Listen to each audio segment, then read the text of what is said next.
حضرت ہود علیہ السلام اللہ کے بڑے پیارے رسول بھی تھے، نبی بھی تھے، رسول بھی۔ آپ جانتے ہیں کہ ہر نبی رسول نہیں ہوتا، لیکن ہر رسول جو ہے وہ نبی ضرور ہوتا۔ نبی وہ ہوتا ہے جو نبوت لاتا ہے، رسول وہ ہوتا ہے کہ اپنے ساتھ نبوت کے ساتھ ساتھ شریعت بھی لاتا ہے۔ تاریخ ابن عساکر میں ہے کہ حضرت عبداللہ ابن عباس رضی اللہ تعالیٰ عنہ فرماتے کہ حضرت ہود تاجر تھے، سبحان اللہ، یہ انبیاء کا پیشہ، اور آقا نے اس پر بشارت بھی عطا فرمائی۔ جامع ترمذی کی حدیث پاک، حدیث نمبر 1213، آقا فرماتے کہ سچا اور امانت دار تاجر، سچا اور امانت دار تاجر، رشوت دے کر کنٹینر نکالنے والا نہیں، چوریاں چکاریاں کر کے بھاؤ بڑھانے والا نہیں، سچا اور امانت دار تاجر قیامت کے دن انبیاء، صدیقین اور شہداء کے ساتھ ہوگا۔ حضرت ہود کی دعوت و تبلیغ، آپ نے قوم عاد کو وحدانیت الہی پر ایمان لانے، صرف اور صرف اللہ وحدہ لا شریک کی عبادت اور اس کے احکام پر عمل کرنے کا حکم دیا، اور عذاب الہی سے آپ ڈراتے رہے۔ سورہ اعراف میں رب کریم آیت نمبر 65 میں فرماتا ہے، ہود نے فرمایا اے میری قوم، اللہ کی عبادت کرو، اس کے سوا تمہارا کوئی معبود نہیں، تو کیا تم ڈرتے نہیں؟ حضرت ہود کی دعوت پر قوم کے کفار جو بڑے بڑے سردار تھے انہوں نے جواب دیا۔ سورہ اعراف کی آیت نمبر 66 میں سرداروں کا جواب میرے اللہ نے یوں بیان کیا۔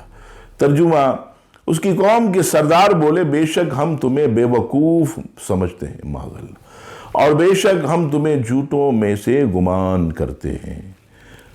حضرت ہود اللہ کے نبی، دیکھیے آپ کا کتنا تحمل، آپ نے بڑے اطمینان اور تحمل سے جواب دیا، جسے رب کریم نے سورہ اعراف کی آیت نمبر 67 اور 68 میں جو ہے وہ بیان فرمایا۔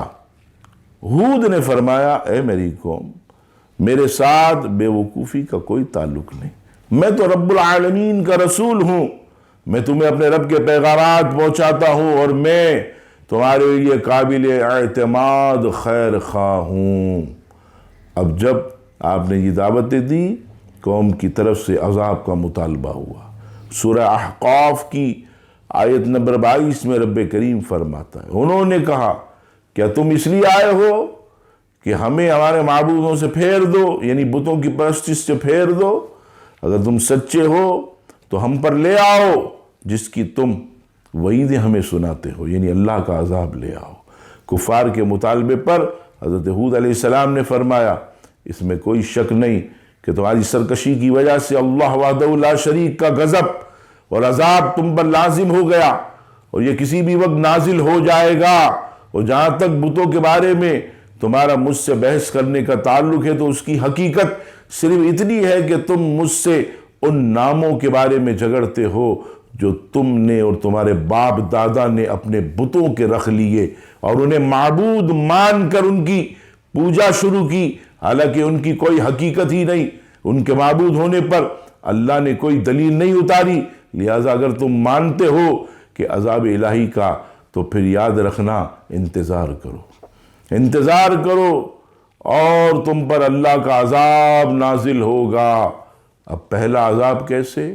آپ جانتے ہیں کہ رب کریم پہلے وارننگ دیتا، چھوٹا عذاب آتا ہے، پھر وہ بڑھتے بڑھتے بڑے عذاب کی شکل اختیار کرتا ہے۔ فرمایا کہ 3 سال تک بارش روک دی گئی، 3 سال تک۔ میرے مسلمانوں سوچئے کتنا شدید قحط ہوگا کہ 3 سال تک بارش ہی نہ ہوئی۔ مزید یہ کہ ان کی عورتوں کو بانجھ کر دیا گیا، کوئی اولاد جن نہ سکے۔ اس صورتحال سے جب قوم پریشان ہوئی تو آپ نے پھر سمجھایا، مگر وہ نہ مانے، ڈھیٹ تھے، ان کے نصیب میں ایمان نہ تھا۔ پھر اللہ تبارک و تعالیٰ نے بڑا عذاب نازل کرنے کا حکم دیا۔ رب کریم نے سیاہ بادل قوم عاد کی طرف بھیجا، یہ خوش ہو گئے کہ یہ برسنے والا ہے، یہ بادل ہے، یہ برسے گا، پھر ہمیں بہترین قسم کے اناج میسر ہوں گے، پھر ہم کھیتی باڑی کریں گے، پھر ہم جو ہے، لیکن انہیں کیا پتا تھا کہ یہ اللہ کا عذاب ہے۔ اور جب یہ بادل آیا تو فرمایا یہ برسنے والا بادل نہیں ہے، بلکہ یہ تو اللہ کا عذاب ہے جس کی تم جلدی مچا رہے تھے۔ سن لو، اس بادل میں دردناک عذاب پر مشتمل ایک خطرناک آندھی ہے۔ سورہ اعقاف کی آیت نمبر 24 میں اسے یوں بیان کیا۔ ترجمہ، پھر جب انہوں نے اسے یعنی عذاب کو بادل کی صورت میں پھیلا ہوا اپنی وادیوں کی طرف آتا ہوا دیکھا تو کہنے لگے یہ ہمیں بارش دینے والا بادل ہے۔ کہا گیا نہیں، بلکہ یہ تو وہ ہے جس کی تم نے جلدی مچائی تھی، یہ ایک آندھی ہے جس میں دردناک عذاب ہے۔ حضرت ہود علیہ السلام کو حکم ہوا کہ اہل ایمان کو لے کر آپ دور چلے جائیے اس بادل کے آنے سے قبل۔ حضرت ہود علیہ السلام کو یہ حکم ہوا تو قوم عاد نے ایک ہولناک آواز سنی، پھر تند و تیز نہایت خطرناک سرد خشک خیر و برکت سے خالی سخت سناٹے دار آندھی چل پڑی جس کی شدت کا یہ عالم تھا کہ لوگوں کو زمین سے یوں اکھیڑ دیا گیا گویا وہ اکھڑی ہوئی کھجورے کے سوکھے تنے ہوں۔ پھر انہیں سر کے بل زمین پر اس طرح دے مارتی کہ پاش ہو جاتے۔ اس ہولناک طوفان کی لپیٹ میں جو چیز آتی تباہی اور بربادی اور عبرت کا نشان بن کر رہ جاتی۔ آندھی 7 راتیں 8 دن لگاتار چلتی رہی۔